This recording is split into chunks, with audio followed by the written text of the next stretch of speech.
French ships and transports with supplies for their army in Italy, bottled up in Toulon by the British ships on station out to sea, attempted to escape the blockade upon rough seas as strong winds blew in from the west.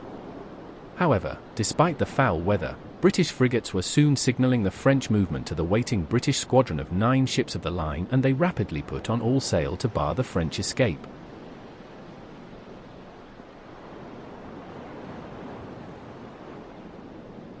The French fleet of 8 transports and 8 men-of-war made a magnificent sight as they cleared Toulon harbour, the transports in line in the centre with 4 of the French fighting sail either side. The Royal Navy ships came on in 2 arcing lines, with a strong westerly wind behind them, filling their sails and bringing them rapidly into contact.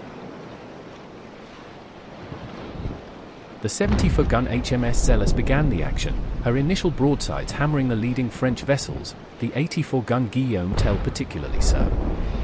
As more ships engaged, the action became fearsomely close and unrelenting in its fury.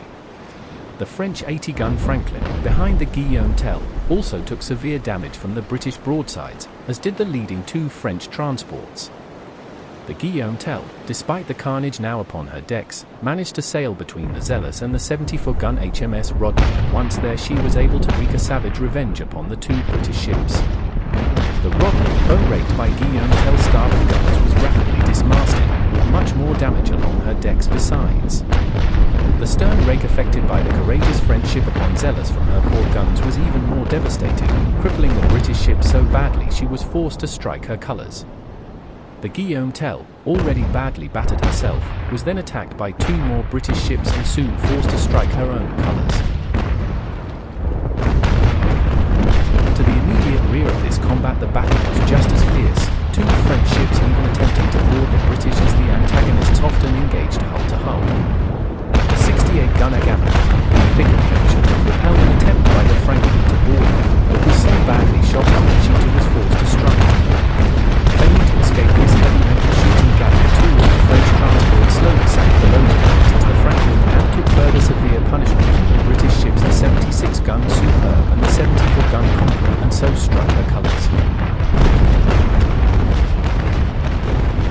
As the last ships of the British squadron joined the pell-mell action, their broadsides reduced the French ship the 74-gun Spartiate to little more than a floating hulk. The action was now so close and confused that 2 of the British vessels collided, and the prow of the Superb struck the stern of a French transport, the last in the line of the 6 still afloat, slowing the transport before she was then sent to the bottom by British broadsides. 2 of the French men-of-war had tacked toward the wind, unfortunately leaving themselves on the periphery of the battle as, all too soon outnumbered by all 9 of the British vessels, the remaining 6 French ships had fought heroically to defend the transports as the latter tried to slip away behind the skirts of their gallant men. At this point Paul, our umpire, called our game as a French success. 3 British vessels had been put out of action and, despite the loss of 3 French ships, and 3 of the transports, the French were likely to get at least 4 of the 5 remaining transports away along with 3 of their remaining ships of the line. The rules used were blood, bilge and iron balls by Alan Abbey.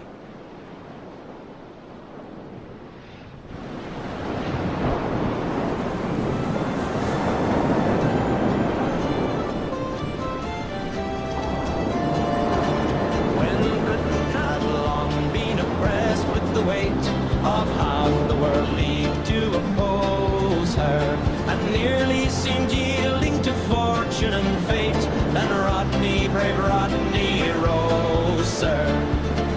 He hoisted his flag and he flew to the west, where France all her pomp was displaying. The spirit of victory blazed in his breast, and he mocked at a moment's delay.